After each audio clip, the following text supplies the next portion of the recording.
Inayang ko po muli ang lahat at tayo po tumayo at mananalangin po tayo sa ating pong Panginoon sa ating pagsisimula.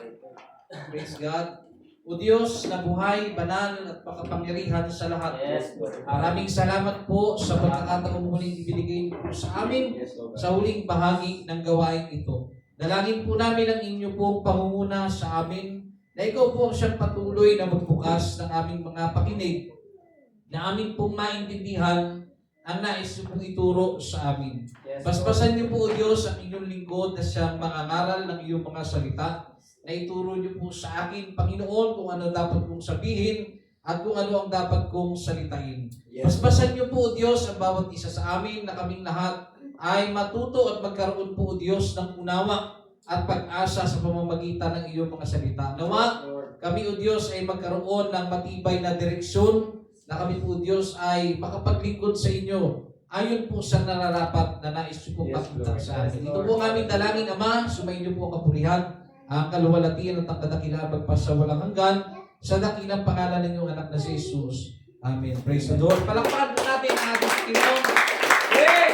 Hallelujah! Lord. Yes! Hallelujah! Praise God. Hallelujah. You may be seated, mga kapatid. Sa oras pong ito ay ang ating pong pag-aaralan ay pinamagatang Laborers of God. Buksan po natin ang ating Biblia dito po sa unang Korinto, Kapitulo 3, versikulo 9. Ang sabi niyan, mga kapatid, sapagkat tayo ay mga kamanggagawa ng Diyos, kayo ang bukid ng Diyos, ang gusali ng Diyos. So dito po, pagmumulan yung ating po pag-aaralan, ito po yung magiging pundasyon ng ating pong kailangan na matutunan sa oras pong ito. Laborers of God. So sinasabi po dyan, mga kapatid, sa sulat sa Korinto, tayo ay mga kamanggagawa ng Diyos. At tandaan po ninyo, kahit na kayo po ay malagay sa pagiging co-worker, sabihin na lang natin kayo po ay team leader, hindi mo na naisip bilang team leader na meron kang ka-team na tatamad-tamad. Tama? Hindi nyo po na naisip, mga kapatid, na magkaroon kayo ng mga kasama na kung saan ay tutulog-tulog. Gayon din, mga kapatid, sa salita ng ating Panginoon na sinasabi, kamanggagawa tayo ng Diyos. So pagpapakita po ito, mga kapatid, kapag sinabing kamanggagawa, ibig sabihin may kasama kang gumagawa. Amen. Pag sinabi naman din classmate, may kasama mo talaga sa loob ng silid ng room yun. Gayon din, mga kapatid, kamanggagawa, kung ano ang ginagawa ng Panginoon, siya ang dapat nating ginagawa. Dahil tayo po, mga kapatid, ay kamanggagawa. Ang ating Panginoon bilang kamanggagawa natin, hindi po siya tamad, hindi po siya tutulog-tulog. At kung tayo pong mga tao, ayaw po natin ng may kasama o kasamahan na hindi po gumaganap sa kanyang trabaho, ay gayon din po ang ating Panginoon. At tandaan po natin, hindi po lahat ng tao ay kamanggagawa ng Diyos. Amen. So kung may kamanggagawa, meron pong ginagawa. Amen po? Kung mapansin po ninyo, nang ang ating Panginoong Hesus ay bumaba rito sa lupa at nagkatawang tao, meron po siyang ginagawa. Kaya nga po tayo naging co-worker ng Diyos eh. Naging laborers tayo ng ating Panginoon dahil may ginagawa siya. Kung ano ang kanyang ginagawa, yun dapat ang ating tinatrabaho. Ano po yun? Nung siya po ay nagkatawang tao, siya po ay nangaral. Siya po ay gumagawa ng himala. Amen. Siya po ay nagtuturo ng instruction sa tao. Amen. Siya kung paano gagamitin ang buhay, paano siya mamumuhay, paano niya tutuparin ang kalooban ng Diyos, ano ba ang mga kalooban ng Panginoon sa kanyang buhay. Itinuturo po yan ng ating Panginoon nung siya po ay nagkatawang tao. At bilang ikaw ay naturuan, way back 2,000 years ago, ang 12 apostol, tinuruan po sila. Naging co-laborer sila, mga kapatid. Nung sila po ay tinuruan, ano po kanilang ginawa? Sila po ay nagtrabaho dahil katrabaho nga nila ang ating Panginoon. Kung ano ang tinatrabaho ng Panginoong Diyos, tinatrabaho nila. So ginampanan nila ang ano? Pangangaral ng salita ng Diyos, at sila po ay nagbabautismo sa pangalan ni Jesus. Lahat po ng yun ay kanilang ginawa. So ngayon, ano naman po ito sa atin? Ano ang refleksyon nito sa atin? Para po sa kabuuan ng lahat ng bagay, hindi po lahat ng dumadalo sa gawain ng Diyos Hindi po lahat ng nagsasabing anak siya ng Diyos, hindi po lahat mga kapatid ng dumadalo sa gawain ng Panginoon ay laborer ng Diyos. Kasi kung tinatanggap mo sa iyong sarili na ikaw po ay laborers of God, kasama ka sa laborer, dapat ginagampanan mo kung ano ang tinatrabaho ni Jesus. Ano po yun? Pangangaral ng salita ng Diyos, pagbabahagi ng salita ng Panginoon, nag-aakay ka ng kaluluwa papalapit sa ating Panginoon. Ngunit, kung ikaw po mga kapatid ay hindi po laborer ng Panginoon, hindi ganyan ang nasa isipan mo. At alam ko pong, sasang-ayon po marami po sa atin sa sitwasyong ito. Marami pong mga tao, kahit iligid natin ang ating mga mata, pumunta tayo sa palengke, pagmasdan nyo yung mga tao, sobrang busy po nila, di ba? Sa sobrang busy nila, ano po ang nililabor nila? Meron dyan mga construction worker, meron dyan mga nagtitinda, meron dyan kargador, meron dyan nagbabantay ng tindahan. Lahat po sila ay nagtatrabaho. Tama? Para saan po? Para sa kanilang sarili, para mabuhay, para sa pamilya. Tama?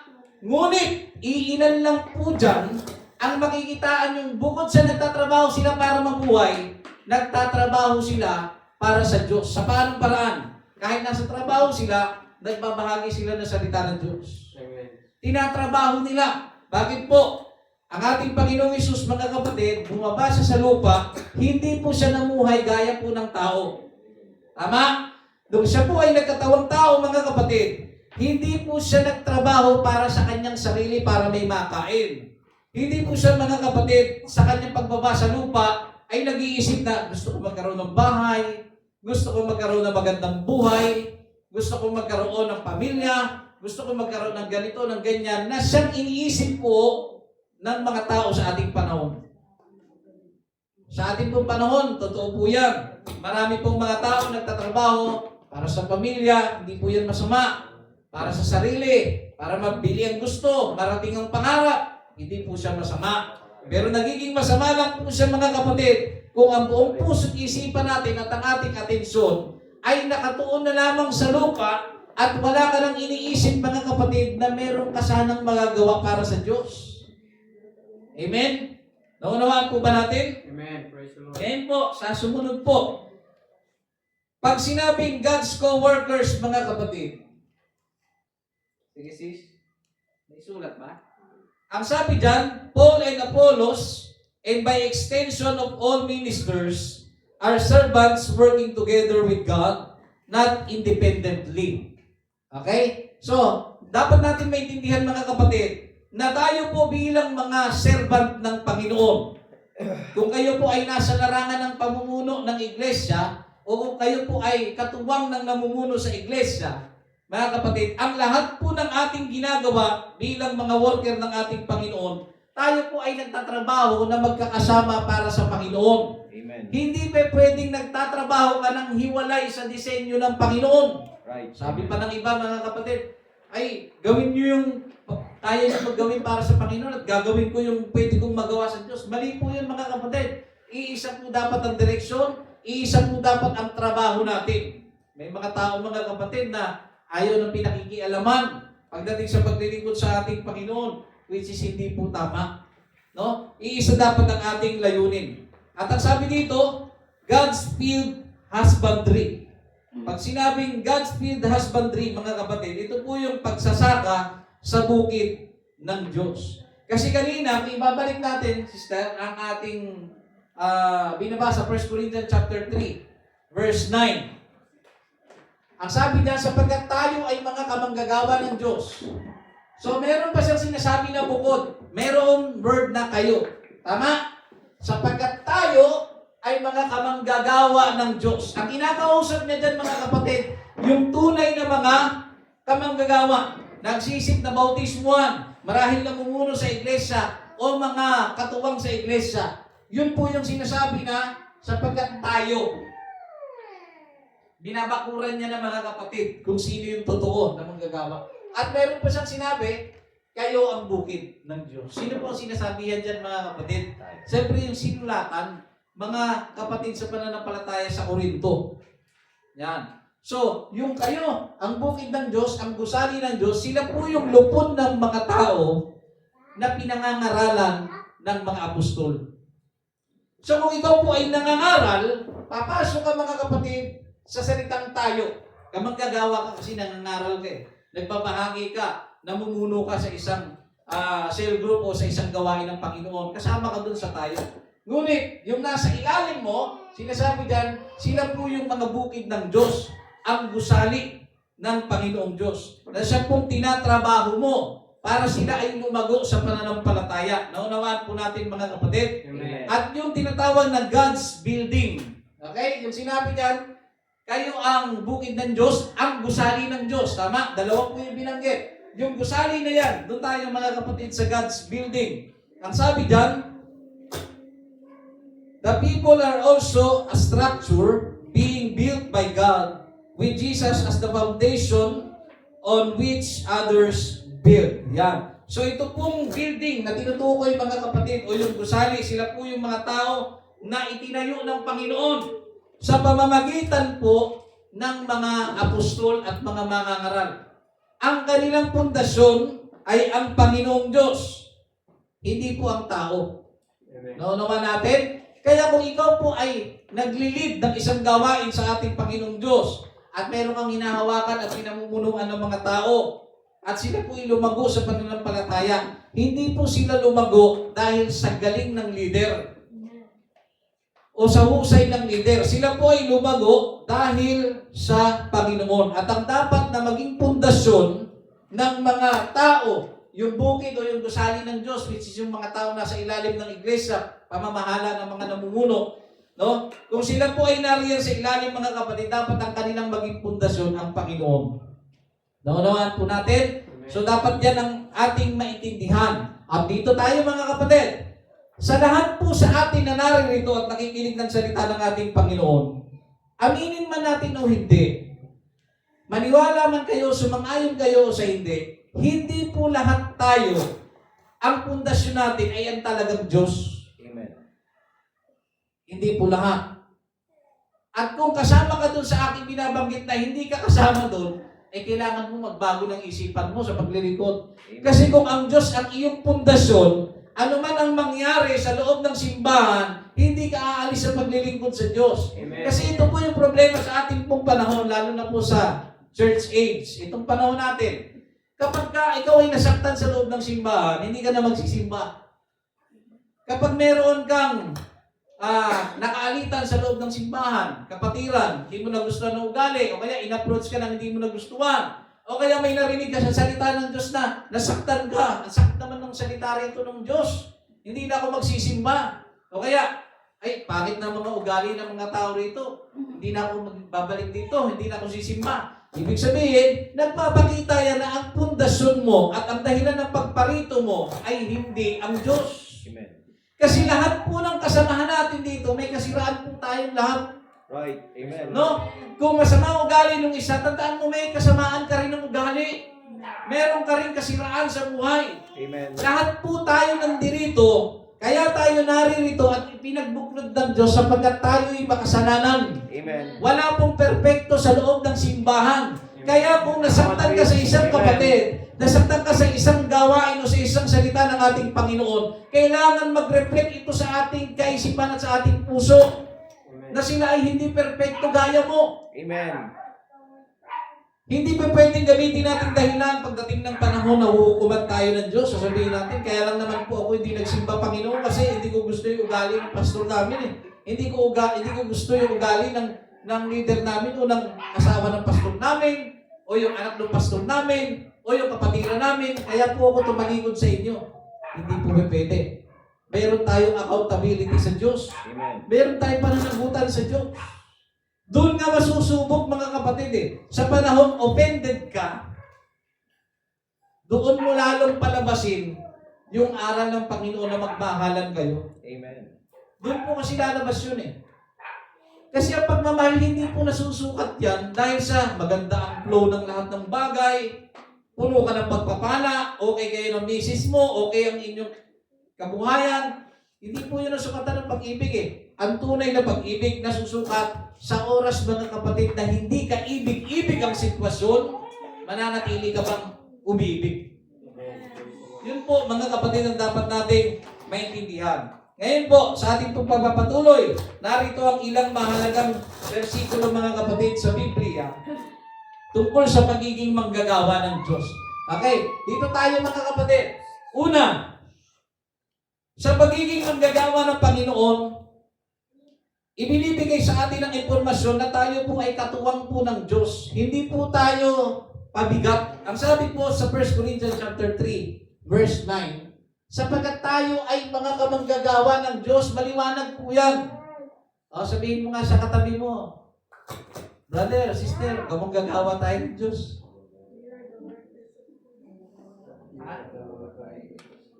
Tapos sabihin mo naman, doon sa nagsabi sa'yo, may ginagawa ka ba? Ha? Di ba? Ang lakas mo nag-encourage na, uy, kamanggagawa pala tayo ng Diyos. Sabi nung katabi mo, may ginagawa ka ba? Sabi nung isa, hindi ko nga alam kung anong gagawin natin. Okay, yun yung pag-aaralan natin, mga kapatid. Dahil kamanggagawa tayo ng Diyos, kailangan malaman natin kung ano ba talaga ang trabaho natin lahat. Amen. Bilang tayo po ay mga lingkod ng Panginoon mula sa taas, mula sa trono ng Diyos, tinitignan niya tayo. Hindi lang bilang isang anak, ha? Kundi ka manggagawa. Alam mo yun, nagpa-Bible study yung mga kasamaan mo, tapos nakikita ka ng Diyos mula sa kanyang trono, tutulog-tulog ka, ayaw mo sumama sa Bible study, tapos ka manggagawa ka ng Diyos. Di ba? Masisisante ka. Pagkaganyan ka, mga kapatid. No? So ito po, tandaan natin, pag tayo po ay kamanggagawa ng Diyos, dapat nating maintindihan katuwang tayo ng Diyos. Dapat naaasahan tayo. Hindi po tayo pabigat. Sino sa inyo nakaranas, mga kapatid, ng trabaho na yung buhatan na trabaho, tapos may mga katulong kayo? Tapos yung katulong ninyo ayaw bumuhat. Amen. Di ba? Tinatambay-tambayan ka lang. Hindi ka manggagawa tawag doon, mga kapatid. Pabigat yun, tawag doon. No? Hindi mo magugustuhan na makasama ang isang kamanggagawa mo sana, nagpa-function dapat siya ng bilang kamanggagawa, pero hindi niya ginagampanan.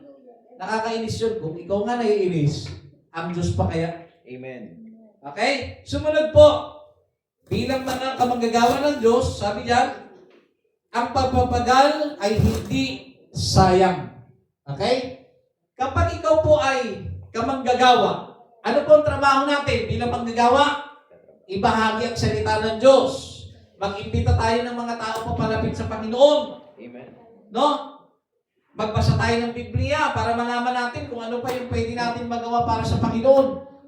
Ganun dapat ang pag-iisip natin. Hindi dapat tayo katulad ng pag-iisip ng mga tao na nasa sanlibutan. Ano po ba ang nasa sanlibutan? Ganito po mag-isip ang mga tao sa sanlibutan. Pag siya po ay nagkaroon na ng trabaho, tatrabaho siya. Tatrabaho siya. Para sa sarili, para sa pamilya, para mabuhay, wala po yung masama. No? Yung aking binabanggit ay mga halimbawa lang. Subalit, kung ang isang tao na iyon ay hindi na nag-iisip ng bagay kung ano ang pwede niyang magawa para sa Panginoon, delikado po ang kanyang sarili.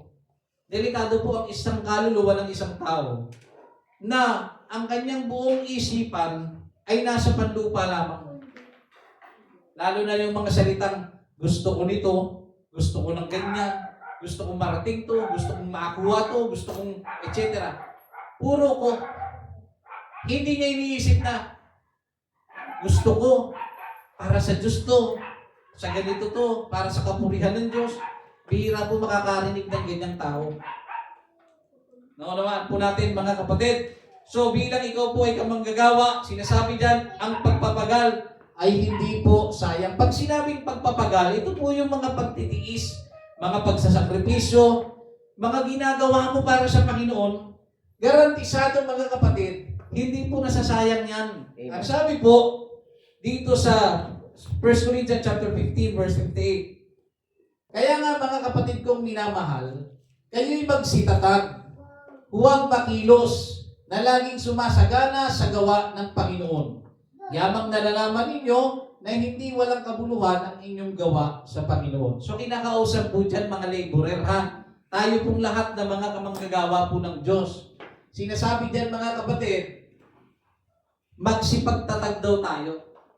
Maging matatag daw po tayo kasi sa gitna po ng ating pamumuhay sa mundong ito, meron pong mga problema na kung minsan, di ba, nagpapahinto sa atin sa paglilingkod sa Panginoon eh. May mga pagsubok na kung saan may mapapaisip ka, meron pa ba talagang Diyos? Kasi ganito ang dinadanas ng buhay ko.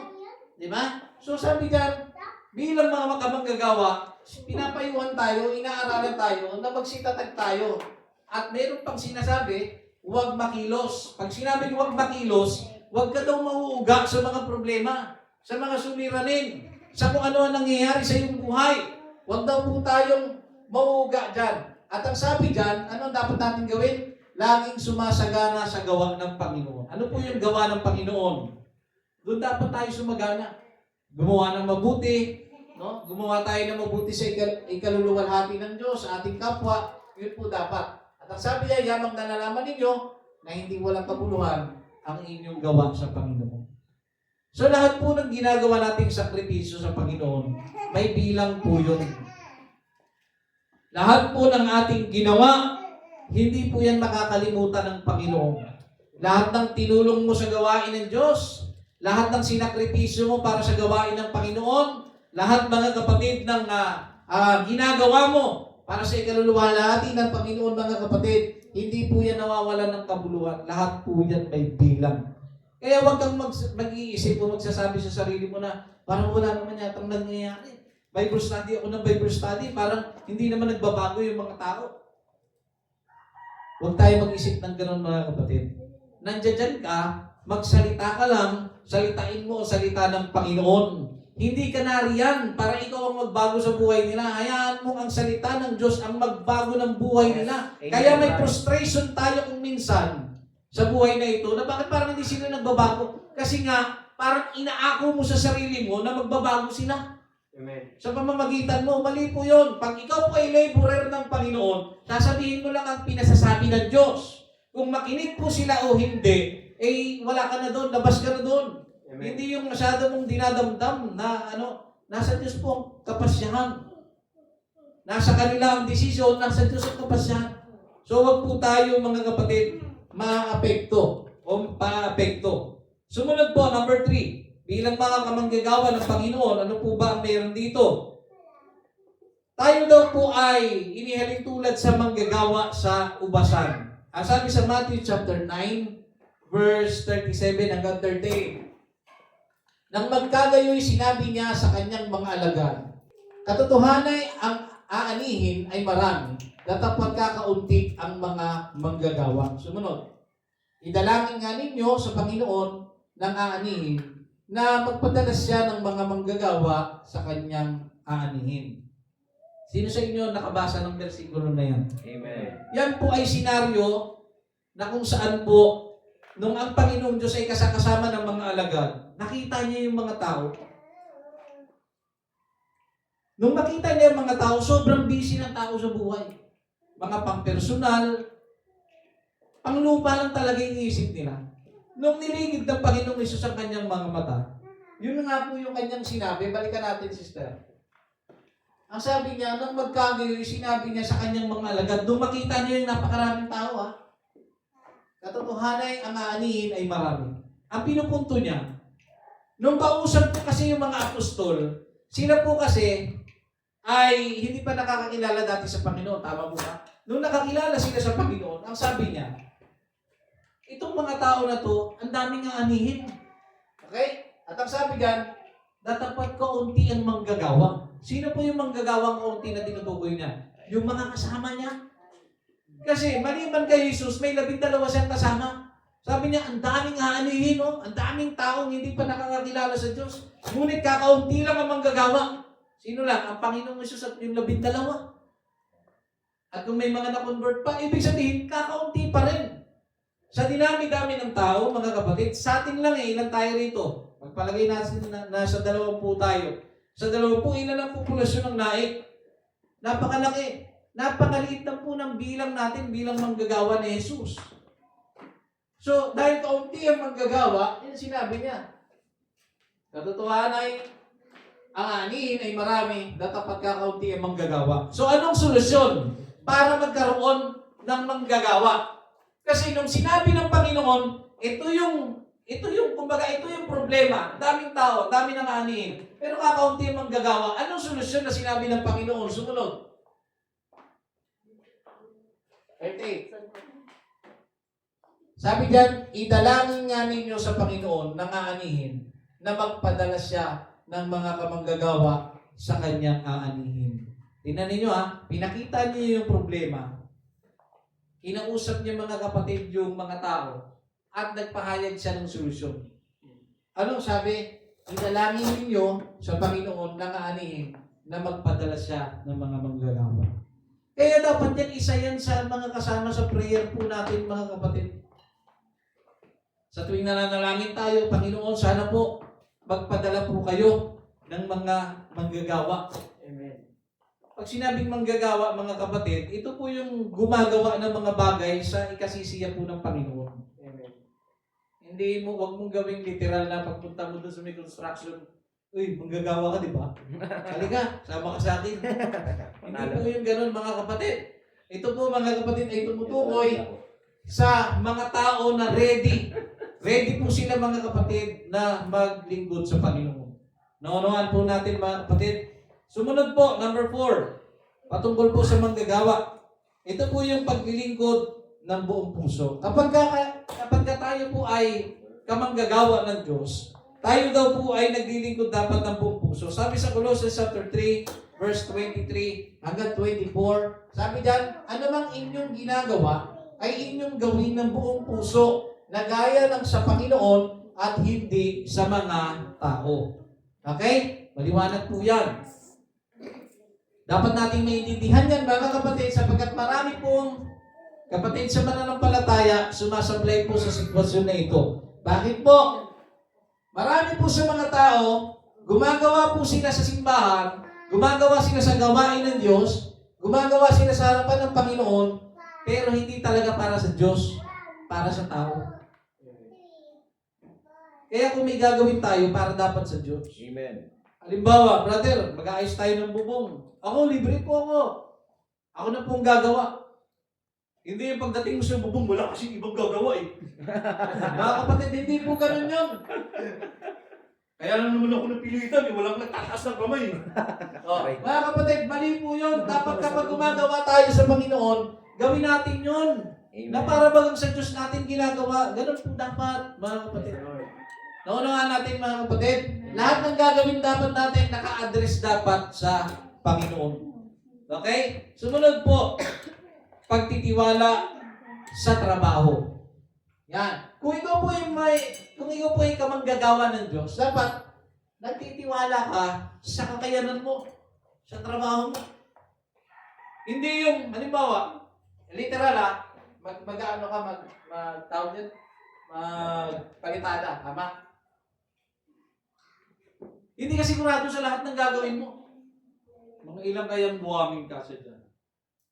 At subukang matatlo. Yan, latag niya na yung buwangin. Mga ilang simento kaya, siguro isang pitchil lang yan. Mga kapatid, hindi ka sigurado sa iyong ginagawa. Mali po yan, mga kapatid. So kung ikaw po ay kamanggagawa ng Panginoon, dapat may pagtitiwala ka, no? Sa iyong ginagawa. Sabi sa Proverbs chapter 16 verse 3, iukol mo sa Panginoon ang iyong mga gawa at ang iyong mga panukala ay matatatag. Okay? Pag sinabi pong mga panukala, yung mga question mo sa Panginoon, mangyayari daw po. Mangyayari daw po yan kapag inukol po natin sa Panginoon ang ating mga gawa. Ikaw, may ginagawa ka. Ito, para sa Panginoon to. May talento ka sa paggawa ng speaker. Di ba? Bibili tayo ng sound system. Ay, pastor, ako na lang po gagawa para hindi tayo gumastos ng malaki. Yan. Tapos may bulak. Sana may bayad, sana may bayad. Mali, mga kapatid. Dapat pagka nag-alok ka, iukol mo dapat yan sa Panginoon. Sa Kanya dapat nakaukol. Kasi pag ang isang bagay nakaukol sa Panginoon, hindi ko magpapabayad. Lahat ng ating ginagawa dito mga kapatid, hindi tayo nagpapabayad. Amen. No? Nung ginawa itong simbahan na ito, marami sa mga kapatiran nga, marami nga hindi pa nag-almusal, nagpapalitada na eh. Amen. Di ba? Pero may nagrereklamo ba sa atin? Wala. Dahil iniisip natin, para sa Panginoon yan. Amen. Lahat ng ginagawa natin para sa Panginoon. No? Hindi yung, ano ba yan, hindi na babalik dito, wala pala dito pakain eh. Mga kapatid, mali. Lahat po ng ating ginagawa para sa Panginoon. Amen. Naunawa natin? Ngayon po, qualifications of a good laborers of God. Dito tayo sa qualification mga kapatid. Ano po ba ang kwalifikasyon ng isa pong manggagawa ng Panginoon? Una, meron po siyang tinatawag na spiritual maturity. Pag spiritual maturity, pag meron po tayo niyan, hindi po tayo natitinag sa mga negative na pwedeng mangyari sa simbahan. Amen. Kasi tayo pong mga tao, may mga kaugalian po tayo, halimbawa na nagkakaroon tayo ng misinterpretation sa mga bagay-bagay. Halimbawa, nangamay ka, tapos hindi ka lang pala napansin. Pag kamay mo, dumaan siya ng mabilisan sa kabila at doon siya kumamay. Ngayon, kung hindi ka po mature na tao, spiritually, isipin mo, sumano mo ng gali na ito. Ano mangyayari mga kapatid? Sasama ang iyong loob dun sa kapatiran niyo. Ano mangyayari? Ikikwento mo sa kaibigan mo. O ikikwento mo sa pinakamalapit mong kapatiran. Uy, ba't ganun yun? Si Sister Sister Amy. Sabihin natin. Halimbawa lang. Sister Amy, bakit ganun? Hindi nangangamay. Eh baka hindi ka lang napansin. Hindi, nakita niya ako eh. Di ba? Meron na tayo agad conclusion sa mga bagay na hindi tayo sigurado. Mali po yun mga kapatid. Kapag ikaw po ay mature po na tao, lagi kang nag-iisip na, ay baka hindi niya lang ako napansin, baka hindi niya lang ako narinig. Eh yung tao, pag walang maturity sa buhay, hindi po nag-a-assist yan eh. No? Pagka lahat ng bagay may meaning sa kanya. Hello, grabe naman siya. Ganito ganyan. Lahat, walang maturity. So kailangan po mga kapatid ng spiritual maturity. At kapag mature ka na spiritual, mga kapatid, pag mature ka na, dapat nagbabasa ka ng Bible, dapat nananalangin ka. Kasama yan. Hindi po yan pinipilit. Ganun pala ang spiritual maturity. Magmula ngayon, mananalangin ako. Diba?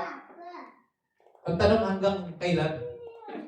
Kasi, narinig mo lang eh. Hindi siya natural eh. Diba? Pag spiritual maturity pag-uusapan mga kapatid, hindi ka nagbabago sa sarili mong paraan. Binabago ka ng Diyos sa sariling paraan ng Diyos. Amen. Kaya nga minsan may isip mo na lang, di ba?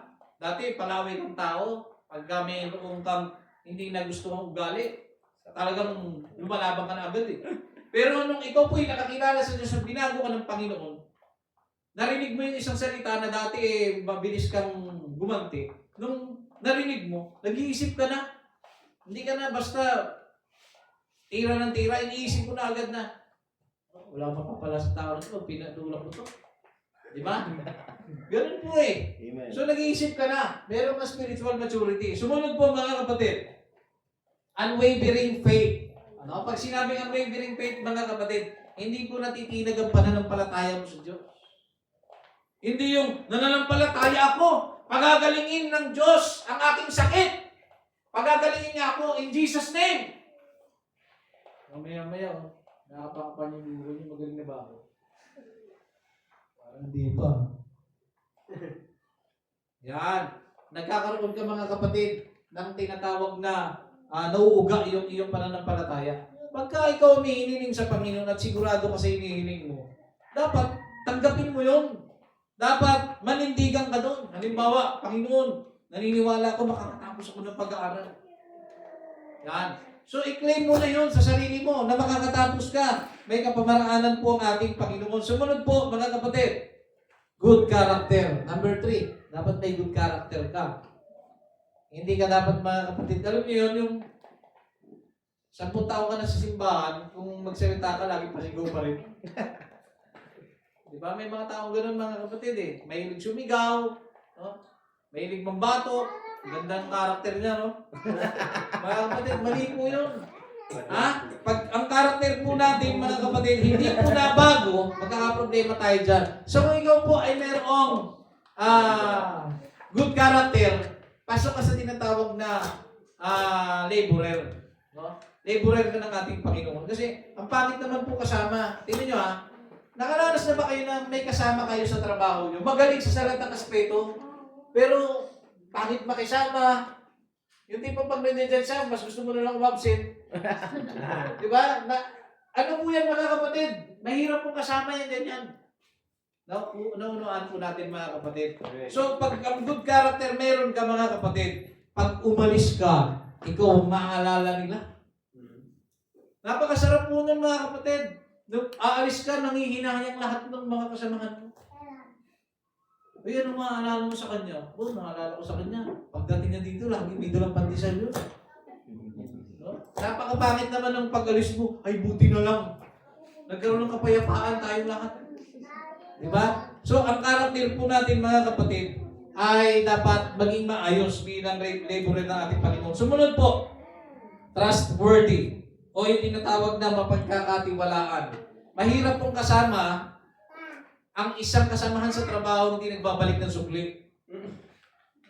No? Hindi nagbabalik mga kapatid ng dapat niyang ibalik. Hindi siya mapagkakatiwalaan. No? Nanghiram sa'yo ng pala, yung binalik, sira na. Diba? Nanghiram sa'yo ng gamit, mga kapatid. No? Nasira na, hindi pa sinasabi kung di mo pa hahanapin. Mga kapatid.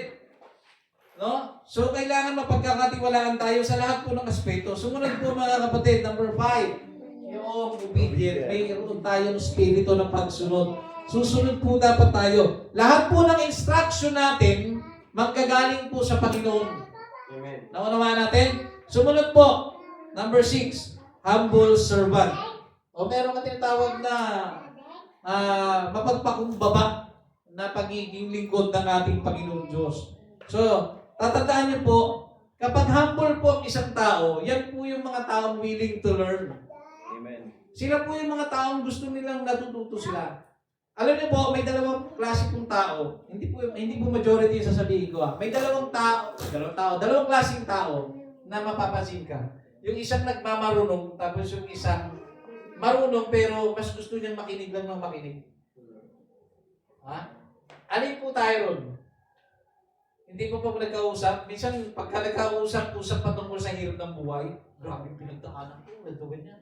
Lahat ng grabe yung pinagdaanan mo. Kasi ako pinagdaanan ko. Para lang ako buhay. Nagkakalkal ko ng nung Puso Negro. Tunaw siya eh. Tunaw yung unang ang hirap ng buhay ko. Nagtinda ko ng balot sa gabi. Pati taho sa gabi, nagtitinda ko. Di ba umaga lang yun? Nagtitinda ko. Nagbibida siya. O nagkwento yung isa, grabe pang bindaanan mo. Kasi ako, ito lang pinagdaanan ko eh. Minultrato ko para lang ako makakain. Kailangan pa akong sundok-sundokin ng pinsan ko. Ito ganyan. Tapos para lang kumita ako ng pera, kailangan akong magsisid ng Puso Negro. Habang nagkikwento yung lilit siya sa sarili niya eh. Mga kapatid. So, kailangan po, pagdating po sa buhay na ito, maigi mga kapatid, ito lang masuggest ko nasa sa inyo naman yan. Mas masarap po makinig. Kasi may mga madatampot ka eh. Meron kang, ako kasi sa dami ko ng mga nakausap, kapag ka ang tao masyadong makwento, yung tipong gusto mo sanang i-entra yung gusto mong sabihin, may kasunod pa siya agad.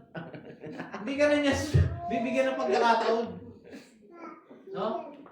Pagka ang isang tao, masalita, makwento, parang lata yan, wala naman. Maingay. No? Masarap po makinig. Sa totoo lang, masarap makinig sa mga experiences ng iba. Ganyan. Amen. Hindi yung pag nakarinig ka, halimbawa, buhay ng pag-ibig, buhay pag-ibig.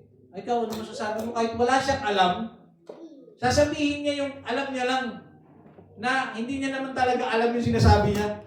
Ano pa ibig sabihin? No? Ano masasabi mo patungkol sa dapat niya na ba iwalayin? Uy, iwalayin mo na yan. Nagkaroon ka na ba ng kasintahan? Wala pa nga eh. Hindi pa nga siya naka-experience ng mga bagay-bagay sa buhay, lakas-lakas magpayo. Panalo. At hindi niya napansin, yung mga malakas magpayo, yun yung mga hindi nila ma-apply sa buhay nila. Diba? Kung ako sa'yo, mahalin mo lang magulang mo. Diba? Ang gandang pakinggan. Pag uwi mo sa bahay nila, kamusta mo yung anak mo? Nako! Buti pa ikaw, napapayo ka ng mga ganyan-ganyan. Dito, walang kwenta yan. Di ba? So, kailangan natin mga kapatid na matuto tayong, alam niyo yun, makinig. Maging humble lang tayo mga kapatid. Huwag tayong masyadong mayabang o ano man. No? Maging humble tayo. Sumunod mga kapatid, key qualifications include a deep, active relationship with Jesus. Kapag ito pong key qualifications ay nasa iyo, maganda po ito. Ang sabi diyan, meron daw po ang isang manggagawa ng deep and active relationship with Jesus. Tandaan niyo po, ang sinabi diyan, deep, malalim. Kasi hindi po lahat ng active sa loob ng simbahan ay malalim. Amen. Di ba? May mga active talaga, ang iingay eh. Di ba? Pagdating sa mga gawain talaga, praise the Lord, amen. Wala ka masabi, active talaga eh. No, hindi mo pa tinatawag, mulat na mulat eh. Active eh. Pero walang lalim. Kailangan kung ikaw po ay active, dapat may lalim ka sa Panginoon. Hindi yung 10 taon ka na sa simbahan, ikaw ano ba ang iniingat-ingatan mong pangako ng Diyos ayon sa kanyang salita? Ano bang memory verse na meron ka? Lingkod lang pinag-uusapan. Huwag na tayong magano. Ikaw nga, ito magaling yan sila magbaliktad. Ikaw nga, dami-dami mong alam na bersikulo, hindi ka nga mautusan. Di ba? Magaling magdepensa eh. Di ba? Pero kapag ikaw po ay malalim, wala pong malalim sa Panginoon na walang alam na Bible verse. Amen. Ako may alam ako, Genesis, Exodus, Leviticus, Numbers. May alam naman siya, title lang ng mga pangalan ng libro. Okay? Sumunod, mga kapatid, meron siyang availability spirit. No? Availability spirit. Meron siyang laging, alam niyo yun, pag sinabi, kailangan natin ng ganito sa simbahan. O kaya may gagawin tayo para sa simbahan, para sa Panginoon. Lagi siyang nandoon. Ako po, available po ako. Wala po akong ginagawa. Gumagawa po siya ng paraan. Sumunod mga kapatid, yung tinatawag po na integrity o yung katapatan. Ito po yung mga meaning niya mga kapatid, sinahanap ko eh. Pag sinabing integrity, katapatan, katibayan, kabutihan, katuwiran. So meron po daw siyang ganyan. Okay? Sa conclusion, bago tayo magtapos mga kapatid, be a faithful laborers of God. Sabi diyan mga kapatid, una, do what you can for God's glory. Sumunod, do what is right in the sight of God. Maintain obedience. Do the will of God. Sumunod, don't be lazy in the service to God. Don't be afraid to work if it's for God. Yan. So dapat maintindihan po natin yan na tayo po bilang mga manggagawa ng Panginoon, gawin natin ang lahat para po sa ikaluluwalhati ng ating Panginoon. Amen. At ang sabi dito sa 2 Timothy chapter 2 verse 15, pagsikapan mo humarap na subok sa Diyos, manggagawang walang anumang ikahihiya na gumagamit na matuwid ng salita ng katotohanan. Pansinin niyo po ang sabi ng Biblia, pagsikapan daw natin na humarap na subok sa Diyos, tested dapat tayo. Wala naman kasi akong pwedeng maibigay na madaling halimbawa kundi itong pwede natin maintindihan. Di ba, nagpapagawa ka ng bahay? Di ba? Pag nagpapagawa ka ng bahay, sino ba ang kailangan mo? Mangingisda? Hindi. Ang kailangan mo mga kapatid, mason. Amen. So kapag kukuha ka ng mason, ano mo ba ang qualification ng isang mason? Dapat may alam. Amen. Hindi yung metro lang, hindi pa marunong magbasa. Diba? Basta hinahawakan ko lang kung hanggang saan, yun lang yung sukatan. Hindi po mga kapatid. Pag tinanong ko, ilang metro ba? Mga 50 meters. Alin ba dito? Ganito ba yung kahaba? Para kasi Mr. Bean eh. Sinukat eh. Balik pa ulit siya.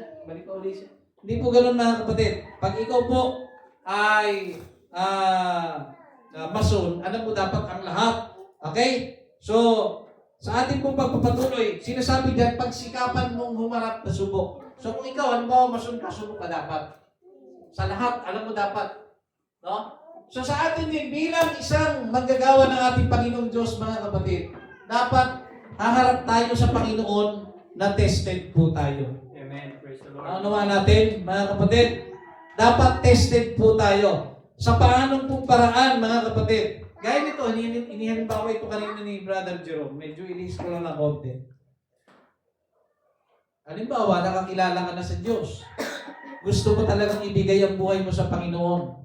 Pero pabago-bago ka ng isip, hindi ka tested.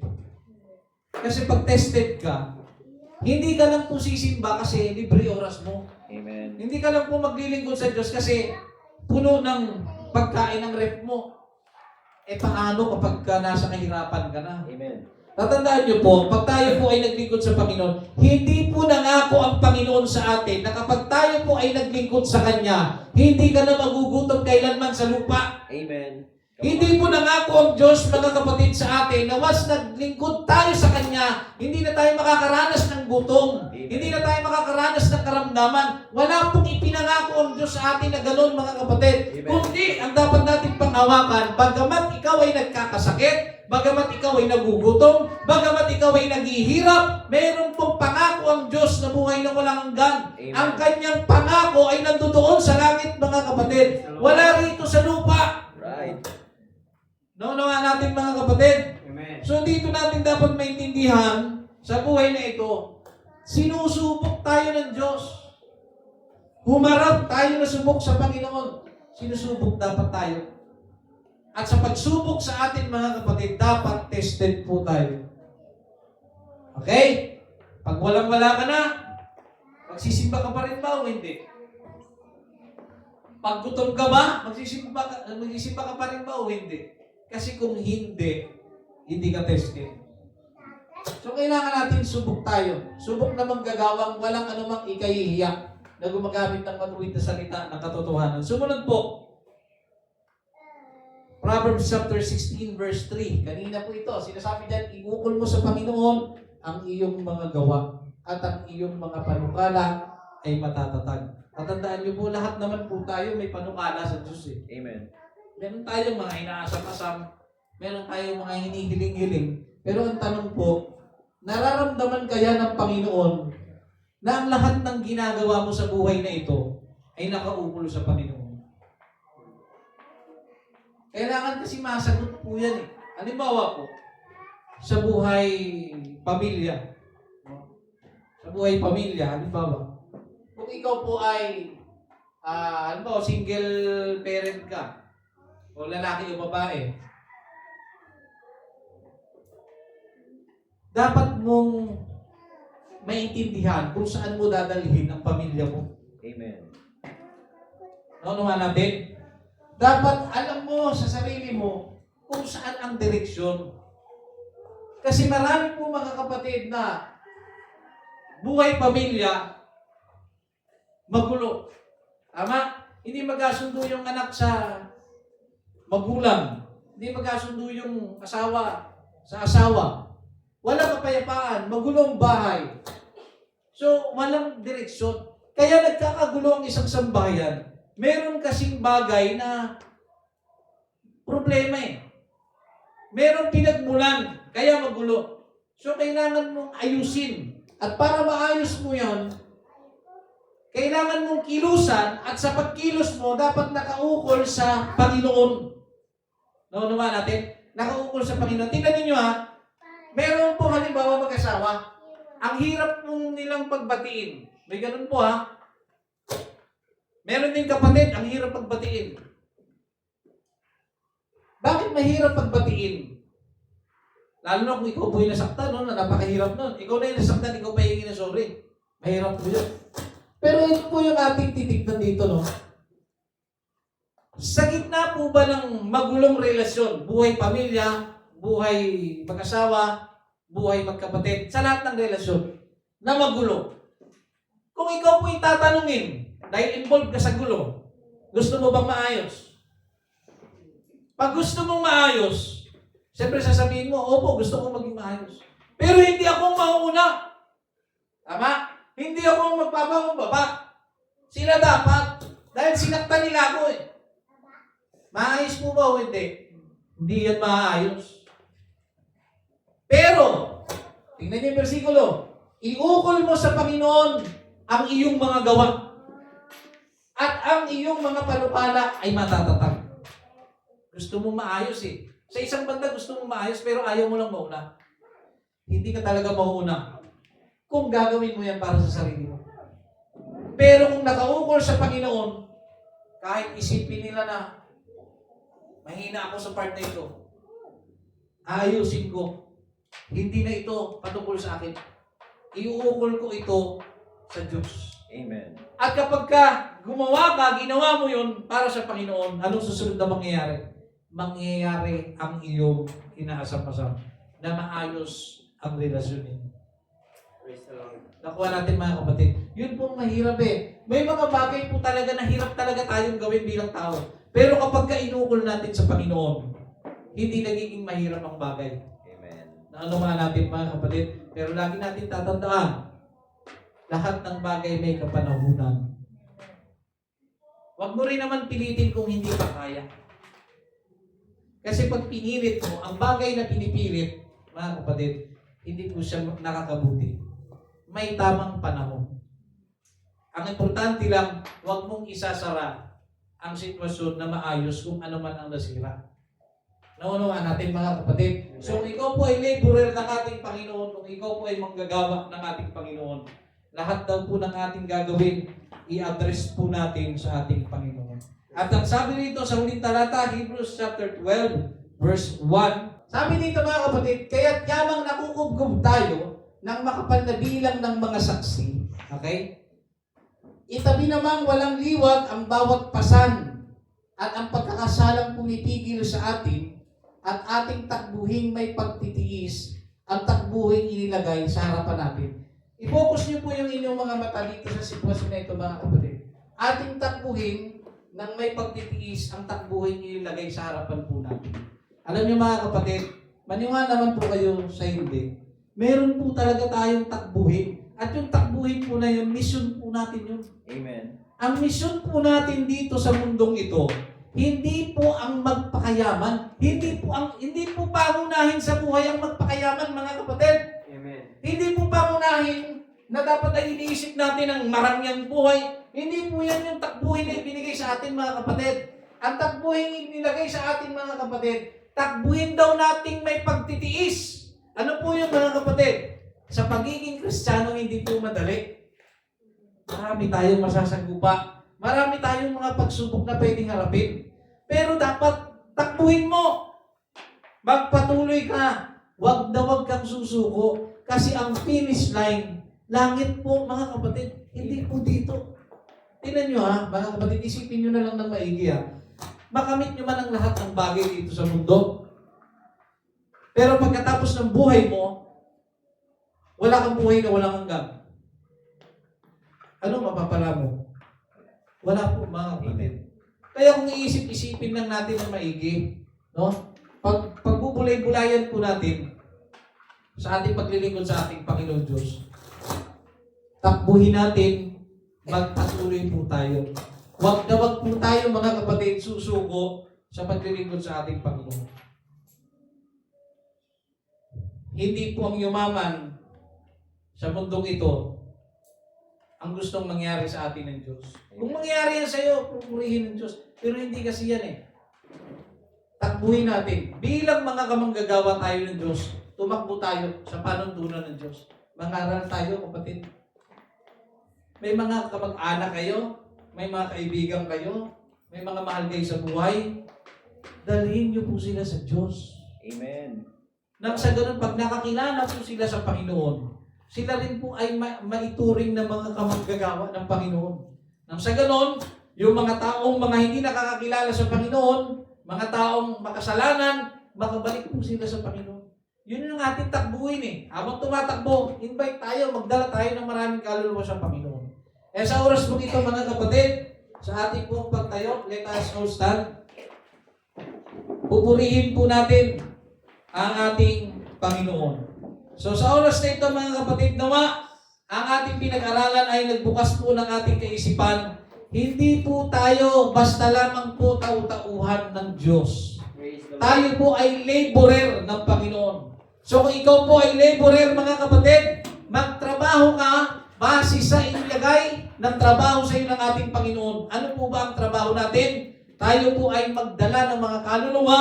Tayo po mga kapatid ay mangaral ng salita ng ating Panginoon Diyos. Purihin natin ang ating Diyos. Ibigay natin sa Diyos ang lahat ng pwede nating magawa. At dapat nakaukol sa Panginoon ang lahat ng ating gagawin. Kaya sa oras na ito mga kapatid, akin na po tinatawagan at tagapamuna ng gawain at tayo po'y magpupurit sa ating Panginoon. Praise the Lord.